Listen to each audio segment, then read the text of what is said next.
Perform করলে জনপ্রিয়তা বাড়ে। তাওহিদ হৃদয় এখন আছেন জনপ্রিয়তার তুঙ্গে।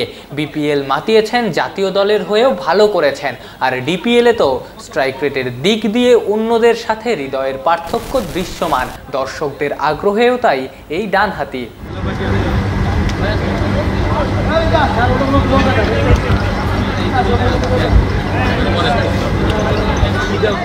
কেনই বা থাকবেন না? আফিফের বিদায়ে হৃদয় যখন ক্রিজে গেছেন, লিটন দাসের রান তখন ৬৭ বলে ৪৫। প্রাইম ব্যাংক বোলারদের মেরে কেটে ছাতু বানিয়ে এই ডানহাতি যখন মোটে ২৩ বলে 50 তুলেছেন, সঙ্গী লিটনের রান ৭৪ বলে ৪৮।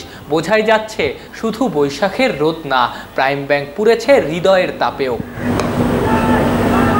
দুজনের ৬২ রানের জুটিতে লিটনের অবদান মোটে ৭। যে কাজ করতে আপনি মাথার ঘাম পায়ে ফেলছেন, সংগ্রাম করছেন, ওই একই কাজ আর একজন করছেন খুব সহজে।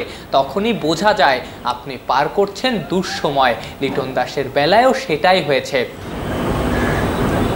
এই ইনিংসে নিজের সহজাত অ্যাটাকিং না, লিটন বরং ছিলেন অনেক বেশি শান্ত। তেরে ফুরে বোলারদের মারতে যাননি, বরং অনেক বেশি ফোকাসড ছিলেন, মনোযোগী ছিলেন। ১৬৪ মিনিট উইকেটে কাটানো, ১০৬ বল খেলা, ৭টা ৪ মারা, ৫৬ রানে অপরাজিত থেকে দলকে জিতিয়ে মাঠ ছাড়া। গ্রীষ্মের গরম থেকে বাঁচার জন্য ঠান্ডা পানি যেমন, অফ ফর্মে থাকা লিটনের জন্যেও ওই ইনিংস তেমন স্বস্তির। ওয়ালটন এসিতে ইনস্টলেশন একদম ফ্রি। অনেক দিন পর রানে ফিরেছেন ঠিকই, কিন্তু আসলেই কি এই ইনিংস লিটনকে স্বস্তি দেবে? দেবে হয়তো। স্বীকৃত ক্রিকেটে সবশেষ ১১ ইনিংসে কোনো 50 ছিল না। এর মধ্যে ৪ ম্যাচেই আউট হয়েছিলেন রানের খাতা খোলার আগেই।